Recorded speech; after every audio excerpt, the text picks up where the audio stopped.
Hello and welcome friends, मैं हूं आकाश कोटनाला। आप देख रहे हैं yoga and Ayurveda science YouTube channel. दोस्तों, आज फिर से एक न्यू टॉपिक योग का मैं आप सभी के बीच लेकर के उपस्थित हूं। आज हम यहां पर घेरण संहिता में वर्णित प्राणायामों के बारे में चर्चा करेंगे। जैसे कि आप देख रहे हैं, घेरण संहिता है या फिर योग के जितने भी ग्रंथ हैं, सभी ग्रंथों से संबंधित चैनल पर आप सभी को 500 प्लस लेक्चर्स दिए जा चुके हैं। आप चैनल पर आ सकते हैं, इन्हें देख सकते हैं, कुछ नया सीख सकते हैं। हमने यहाँ पर घेरण संहिता की एक सीरीज यहाँ पर प्रारंभ की है, जिसके अंतर्गत हमने यहाँ पर घेरण संहिता जो ये ग्रंथ है इसको हम कवर कर रहे हैं। अभी तक इससे पूर्व में आपको लगभग 11 से 12 लेक्चर आपको यहाँ पर घेरण संहिता के दे चुका हूँ। हम यहाँ पर संपूर्ण प्राणायामों के बारे में चर्चा करेंगे। कौन कौन से प्राणायाम हैं, कितने भेद हैं, इनके लाभ क्या हैं, ये सब के बारे में हम चर्चा करेंगे। जैसे कि आपको मैंने पूर्व में बताया था कि जो घेरण संहिता जो ये ग्रंथ है महर्षि घेरण द्वारा रचित है, जिसमें कि 7 साधनों के बारे में चर्चा की गई है, जिसे कि सप्त साधन के नाम से जाना जाता है। अब याद रखिएगा कि जो ये सप्त साधन है, सप्त साधन के अंतर्गत पंचम जो साधन है यह प्राणायाम का है। इससे पूर्व जितने भी साधन हैं सबके बारे में मैं आपको बता चुका हूँ, समझा चुका हूँ। 5वां जो साधन है इसको यहाँ पर महर्षि घेरण ने यहाँ पर प्राणायाम की चर्चा की है। अब ये प्राणायाम क्या है? अगर जो हम प्राणायाम का अभ्यास करते हैं तो यहाँ पर आप देखेंगे महर्षि घेरण कहते हैं कि यह लाघवता की प्राप्ति का एक साधन है। जैसे कि हमने षटकर्म देखा, आसन देखे या फिर प्रत्याहार देखा, मुद्रा एवं बंध देखा, तो सभी के बारे में महर्षि घेरण कुछ अलग अलग चर्चाएं करते हैं। किसी से स्थिरता प्राप्ति होती है, किसी से धैर्यता प्राप्त होती है, अन्य अन्य हमने देखा। लेकिन जो ये प्राणायाम जो क्रियाएं हैं, जो प्राणायाम का अभ्यास के बारे में महर्षि घेरण कहते हैं कि प्राणायाम के अभ्यास के माध्यम से लाघवता का तात्पर्य है हल्कापन प्राप्त होता है। तो ये हमें ध्यान में रखना है। अब यहाँ पर हम घेरण संहिता में वर्णित प्राणायाम के भेद कितने हैं ये हम यहाँ पर जान लेते हैं। तो महर्षि घेरण जो घेरण संहिता है, जो ये प्राणायाम का जो चैप्टर है, इसके अंतर्गत 46 नंबर के श्लोक में कहते हैं, सहिता सूर्य भेदश्च उज्जाई शीतली तथा भस्त्रिका भ्रामरी मूर्छा केवली चाष्ट कुंभका। केवल चा अष्ट कुंभका। अगेन आई एम रिपीटिंग, सहिता सूर्य भेदश्च उज्जाई शीतली तथा भस्त्रिका भ्रामरी मूर्छा केवली चाष्ट कुंभका। याद रखिएगा, सहित सूर्य भेद, उज्जाई शीतली, भस्त्रिका भ्रामरी मूर्छा केवली च अष्ट कुंभका। याद रखिएगा कि जब हम प्राणायाम जब घेरण संहिता में पढ़ते हैं तो महर्षि घेरण ने प्राणायाम को यहाँ पर कुंभक के नाम से वर्णन किया है। प्राणायाम को यहाँ पर महर्षि घेरण यहाँ पर कुंभक कहते हैं। अगर जो आपको एग्जाम में पूछा जाए कि घेरण संहिता के अनुसार कितने कुंभक हैं, तो आपको इसी प्रकार से लिखना है। कहा जाए कि प्राणायाम कितने हैं, तो आपको इसी प्रकार से लिखना है, क्योंकि वहां पर प्राणायाम को कुंभक के नाम से महर्षि घेरण ने जाना है। तो ये हमें याद रखना है, ध्यान में रखना है। मैं आपको बता दूं कि जो मैंने अभी आपको डाउट बताया, ये सब आपको यूजीसी नेट के एग्जाम में पूछा जा सकता है, या फिर आप कोई भी एग्जाम की तैयारी कर रहे हैं, कहीं पर भी अगर जो आप वाइवा की तैयारी कर रहे हैं तो एग्जामिनर आपको इस प्रकार से प्रश्न पूछ सकता है। तो ये हमें ध्यान रखना है। मैं अर्थ भी आपको यहाँ पर बता देता हूँ।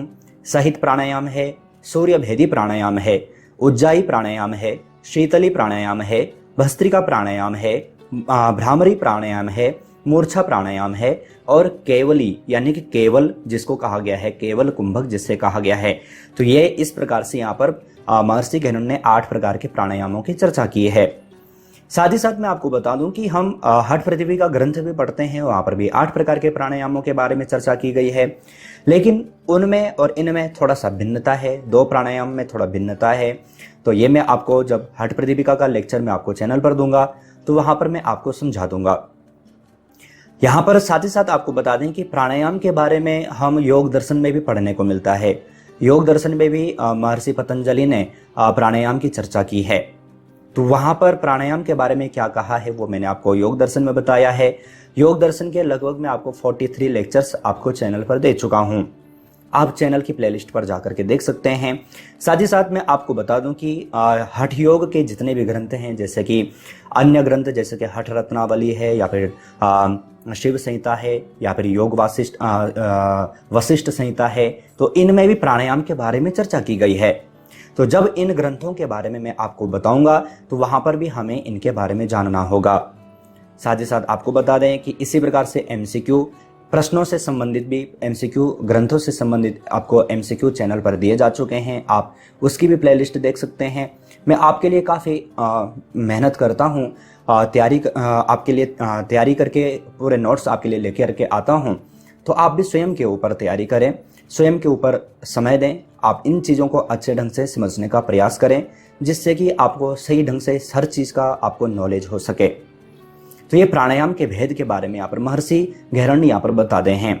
अब घेरण संहिता के अनुसार प्राणायाम के लाभ क्या है ये भी हम यहाँ पर देख लेते हैं। तो यहाँ पर जब हम प्राणायाम के लाभ देखेंगे तो महर्षि घेरण कहते हैं प्राणायाम लाघवम च।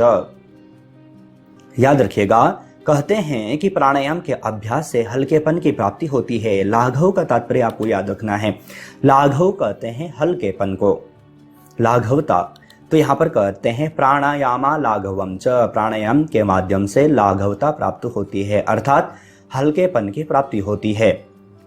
जैसे कि हम देखते भी हैं, आप सभी अगर जो प्राणायाम का अभ्यास करते भी हैं तो स्थूलता कम होती है, यानी कि शरीर का जो मोटापा इत्यादि है, जो चर्बी है उसका वो कम होती है, पिघलती है, कम होता है। ये सब मैं आपको जब प्रत्येक प्राणायाम के बारे में जब समझाऊंगा तो वहाँ पर हमें देखने को जानने को मिलेगा। कहते हैं कि स्थूलता भी कम किया जा सकता है, किसके माध्यम से? प्राणायाम के अभ्यास के माध्यम से। तो ये आप यहाँ पर प्राणायाम के बारे में जान चुके हैं, मैंने आपको अच्छे ढंग से समझाने का यहाँ पर प्रयास किया है।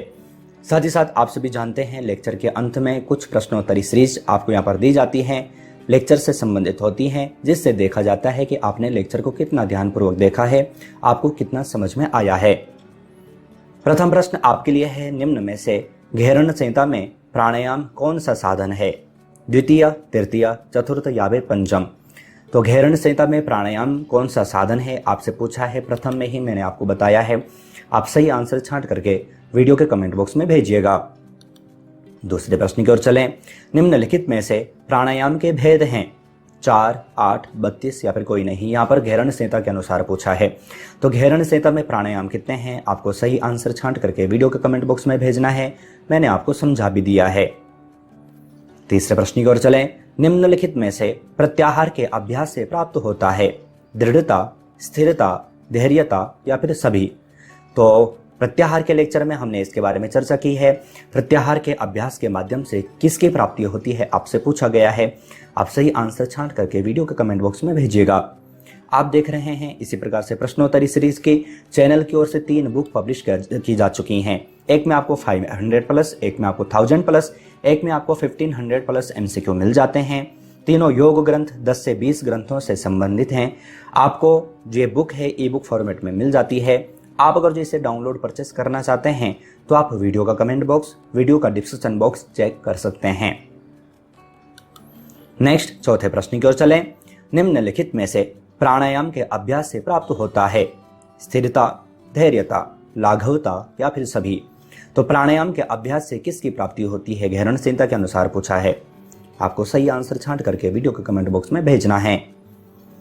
तो आज हमने यहाँ पर घेरण संहिता का एक न्यू टॉपिक, न्यू लेक्चर यहाँ पर हल किया है, जाना है, समझा है। आशा है ये लेक्चर आपके लिए यूजफुल था। अगर जो आपको लगता है तो आप लाइक जरूर कीजिएगा, साथ ही साथ अपने फैमिली फ्रेंड्स लोगों तक जरूर शेयर कीजिएगा। अगर जो आप चैनल से और अधिक जुड़ना चाहते हैं, आप जैसे ही चैनल पर ज्वाइन बटन पर क्लिक करेंगे, आपके समक्ष चैनल की ओर से कुछ प्लान नजर आ जाते हैं। आप तीनों प्लान में से कोई भी प्लान ले सकते हैं। चैनल पर कोई भी लेक्चर आप हफ्ते भर 10 दिन पहले ही आप देख सकते हैं। आज हमने यहाँ पर घेरण संहिता में वर्णित प्राणायाम के बारे में चर्चा किया है। आशा है ये लेक्चर आपके लिए यूजफुल था। इन सभी प्राणायामों की हम अलग से चर्चा करने वाले हैं, जो कि आपको नेक्स्ट लेक्चर्स आपको चैनल पर मिलेंगे।